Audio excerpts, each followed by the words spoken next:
kinerja IHSG di hari pertama di bulan Oktober cukup semeringah, peningkatannya 1,52% gitu ya, berbanding terbalik dengan penutupan bulan September yang ternyata tidak September ceria, kemarin pelemahannya hingga 2,2%. Tapi kalau kita lihat dari segi pergerakan memang belum berhasil kembali lagi ke level psikologis tertinggi di 7.900 atau 2 pekan terakhir yang merupakan all time high-nya. Kalau dari segi sentimen tampaknya memang IHSG tersengat gitu ya dari beberapa sentimen global yang cukup variatif. Yang pertama terkait dengan komentar Gubernur The Fed Jerome Powell yang mengisyaratkan bahwa pemangkasan suku bunga acuan tampaknya tidak akan seagresif sebelumnya. Dan kemudian yang kedua terkait dengan stimulus jumbo yang digelontorkan China untuk mendorong ekonomi negara tersebut.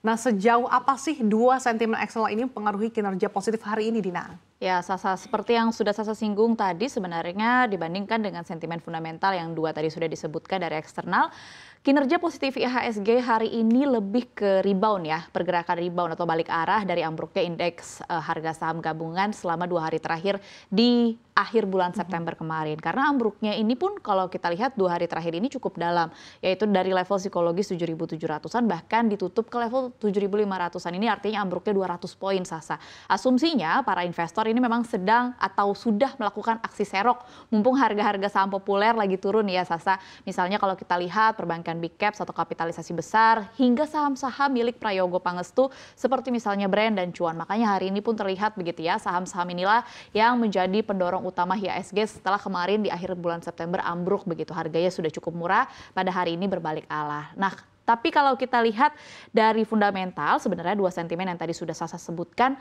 ini bisa dikatakan menjadi beban buat IHSG ke depannya. Komentar Jerome Powell misalnya, Gubernur The Fed, ini kan membuka peluang kemungkinan bahwa The Fed ini akan menurunkan suku bunga acuannya di akhir tahun 2024 ini hanya 25 basis poin sebanyak 2 kali. Di sisa akhir tahun ini kemungkinan besar hanya 2 kali begitu. Padahal pelaku pasar kan kalau kita lihat narasinya mengharapkan pemangkasan suku bunganya itu lebih agresif dan akan memberikan angin segar tentunya kalau memang akhirnya The Fed lebih agresif. Ini pasti akan menjadi angin segar bagi kinerja baik korporasi dan juga industri negara kita secara keseluruhan. Salah satunya adalah lewat sektor perbankan itu tadi. Jadi ini sebenarnya bisa dikatakan meleset nih dari ekspektasi pelaku pasar. Kemudian kalau kita bicara berkaitan dengan stimulus besar-besaran atau jumbo dari China, ini seperti dua mata pisau begitu. Di satu sisi menguntungkan karena kita tahu begitu Shanghai Composite Index hari ini menguat sampai 8%, tapi di sisi lain juga merugikan karena kinerja positif indeks Asia Pasifik atau dari China ini stimulus besar-besarannya mengakibatkan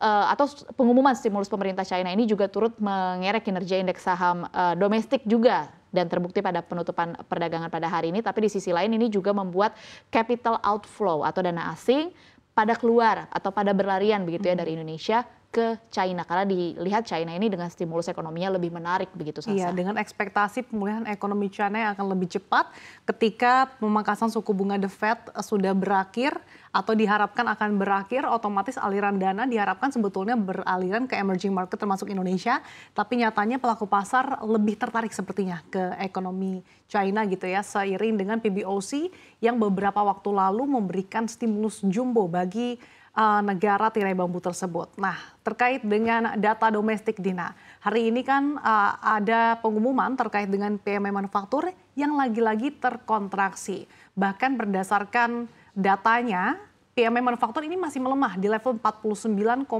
atau berada di level kontraksi. Tapi sebetulnya angka ini naik tipis gitu ya kalau kita lihat atau kita dibandingkan dengan Agustus 2024 yang berada di level 48,9.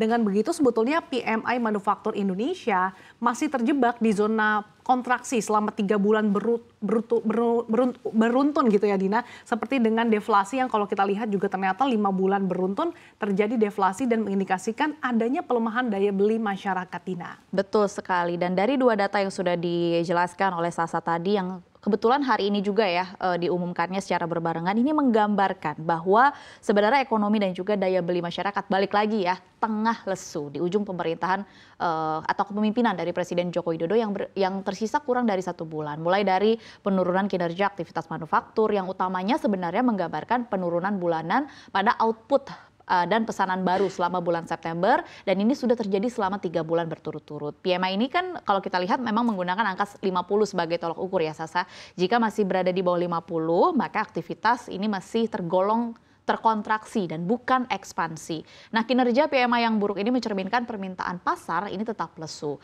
Nah, selanjutnya tadi yang sudah saya sebutkan adalah data bahwa Indonesia sedang mengalami deflasi selama 5 bulan berturut-turut. Ini berarti harga barang dan juga jasa secara umum terus menurun begitu ya selama periode ini 5 bulan terakhir begitu. Nah, kondisi ini bisa mengindikasikan penurunan permintaan konsumen yang dapat berdampak negatif pada perekonomian seperti menurunnya keuntungan bisnis dan potensi peningkatan pengangguran seperti yang sudah disampaikan juga berkali-kali begitu, di mana deflasi yang berkepanjangan ini juga bisa menekan pertumbuhan ekonomi secara keseluruhan karena konsumen cenderung akhirnya menahan atau menunda pembelian dengan harapan harga akan terus turun itu tadi.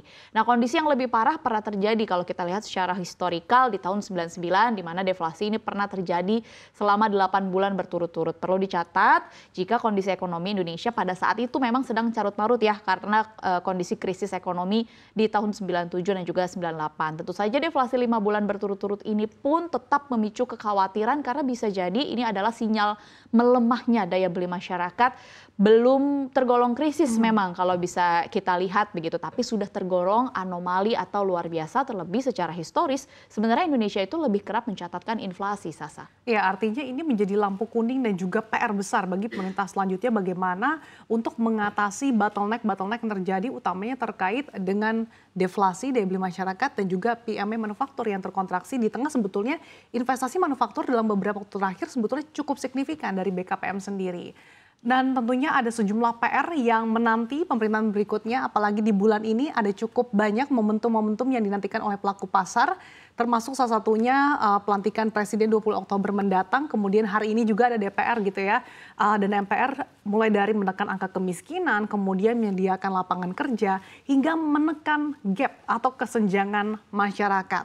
Seperti apa sih Dina terkait dengan pelantikan DPR MPR ini dan tentunya untuk mengatasi berbagai PR-PR yang masih menghantui perekonomian tanah air ini? Yes, betul sekali. Saya setuju sekali dengan Sasa bahwa pemerintahan dan tidak hanya pemerintahan tapi juga tentu saja didukung dengan anggota legislasi, kemudian unsur-unsur pemerintahan dan juga pelaksana negara lainnya. Ini punya PR yang sangat besar di era selanjutnya, di mana di bulan Oktober ini kita tahu begitu ya, ini akan menjadi bulan yang penting buat negara kita karena banyak sekali nih transisi, kemudian serah terima jabatan dari para petinggi dan juga pelaksana negara. Ini yang kita tunggu-tunggu, investor tunggu-tunggu begitu ya, kepastian-kepastian.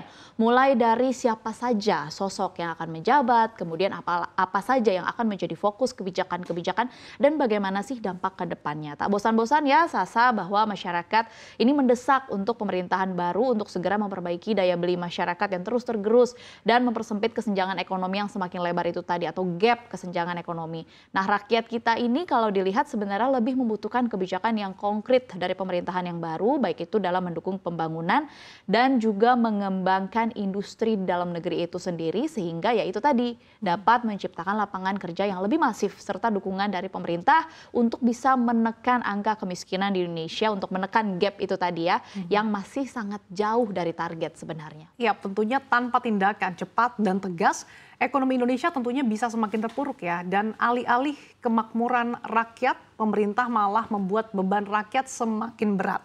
Dan pada akhirnya apa? Kita terancam gagal untuk mencapai mimpi Indonesia Emas di tahun 2045.